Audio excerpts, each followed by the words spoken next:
जग ज्योति दरबार में भीषण गर्मी में चल रही महंत राजेंद्र पुरी की पंचधुनी अग्नि तपस्या के 35वें दिन आग की ढेरों की तीव्रता देखते ही बनती थी। अग्नि तपस्या की परिक्रमा कर रहे श्रद्धालुओं को भी अग्नि की गर्मी सहन करने में मुश्किल आ रही थी। ऐसे में महंत राजेंद्र पुरी ऊंचे हो चुके अग्नि के ढेरों के बीच तपस्या में लीन नजर आए। अग्नि तपस्या के बीच ही महंत राजेंद्र पुरी ने मस्ती में भजन संकीर्तन किया। इसके उपरांत महंत राजेंद्र पुरी ने श्रद्धालुओं को आशीर्वाद देते हुए सत्संग में कहा कि अध्यात्म, सच्ची श्रद्धा, आस्था व भक्तिभाव ही सनातन धर्म को बल प्रदान करते हैं। अध्यात्म से धर्म में आस्था रखने वाले लोगों को आंतरिक शांति, आत्म जागरूकता एवं अपने जीवन के उद्देश्य के प्रति बेहतर समझ मिलती है, जिससे सनातन धर्म के सिद्धांतों और मूल्यों को अपनाने में मदद मिलती है। उन्होंने कहा कि सनातन धर्म में आध्यात्मिकता का एक महत्वपूर्ण स्थान है। यह धर्म लोगों को सत्य, अहिंसा और करुणा जैसे मूल्यों को अपनाने व अपने जीवन को आध्यात्मिक रूप से समृद्ध बनाने के लिए प्रेरित करता है।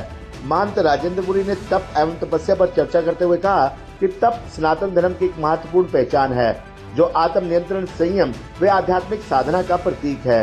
यह धर्म के मूल सिद्धांतों में से एक है, जो व्यक्ति को सांसारिक इच्छाओं से ऊपर उठकर सत्य एवं धर्म के मार्ग पर चलने के लिए प्रेरित करता है। उन्होंने कहा कि तप से व्यक्ति का मन शुद्ध होता है और उसे सांसारिक मोह से मुक्ति मिलती है। तप के बिना न स्वर्ग मिलता है, न ही मोक्ष की प्राप्ति हो सकती है।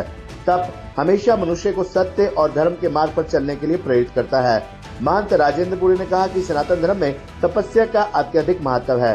ये एक ऐसी साधना है जिसके माध्यम से व्यक्ति अपने भीतर की अशुद्धियों को दूर कर सकता है और आध्यात्मिक उन्नति प्राप्त कर सकता है। तपस्या केवल शरीर को कष्ट देने की बात नहीं है, बल्कि ये एक ऐसा मार्ग है जिससे मन शुद्ध होता है, ज्ञान प्राप्त होता है और व्यक्ति ईश्वर के करीब पहुंचता है। इस बार मेरी जो इच्छा थी वो ये थी कि हमारे देश के ऊपर, हमारे बच्चों के ऊपर पहलगाम गांव में जो हमला हुआ है उसका हम सीमा पे जाकर तो नहीं लड़ सकते, सीमा पर तो हमारे जवान लड़ रहे हैं, लेकिन संत समाज और एक भारतीय नागरिक होने के नाते मेरे मन में एक भावना उठी कि क्यों ना मैं अपने सैनिकों के लिए, अपने देश के लिए और मातृभूमि के लिए यहाँ पर बैठकर तपस्या करूँ।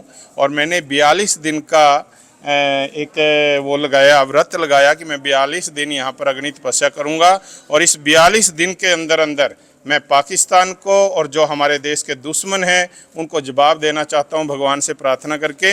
और वो मेरी प्रार्थना भगवान ने स्वीकार की है और उसके दौरान, हमारी तपस्या के दौरान ऑपरेशन सिंदूर हुआ, जिसमें मतलब दुश्मनों को कड़ा जवाब दिया गया। तो मेरी इच्छा यही है कि जो भारत देश के ऊपर आक्रमण करेंगे उन्हें हम धार्मिक क्रियाओं से और शारीरिक क्रियाओं से और हमारी सरकार ज्ञान विज्ञान से उनका जवाब देती रहेगी। 1 मई से शुरू होकर ये अभी 11 जून तक चलेगी और इसका समय हमने निर्धारित किया हुआ है 12 से 3 बजे तक।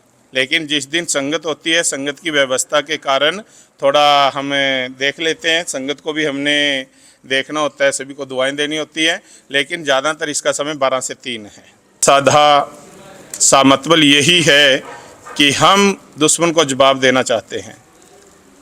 जिस तरीके से हमारे बच्चों का नरसंहार किया है पाकिस्तानियों ने, तो मैं चाहता हूँ इसी तरह से पाकिस्तान के भी टुकड़े टुकड़े हो जाएं। और जब टुकड़े टुकड़े होंगे तब हमारी आत्मा को शांति मिलेगी।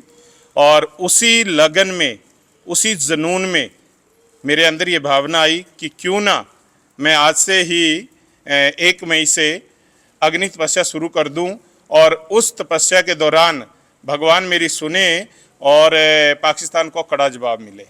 और वो दिया गया, बाहर सरकार के द्वारा, हमारे सैनिकों के द्वारा वो जवाब दिया गया।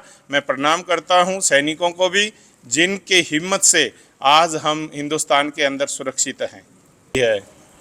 सीज फायर रोक दिया गया है, लेकिन मुझे लगता है अभी शांति नहीं है, अभी अशांति है चारों तरफ, ठीक है।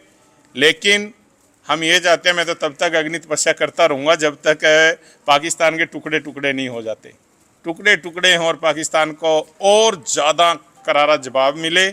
और अगर उसके लिए हम साधु संतों को भी बॉर्डर पे जाना पड़े ना, तो हम वहाँ भी जाकर लड़ाई करेंगे। यहाँ तो कर ही रहे हैं, अग्नि तपस्या तो कर ही रहा हूँ, और अगर इसके बाद मौका मिला तो वहाँ भी जाऊँगा।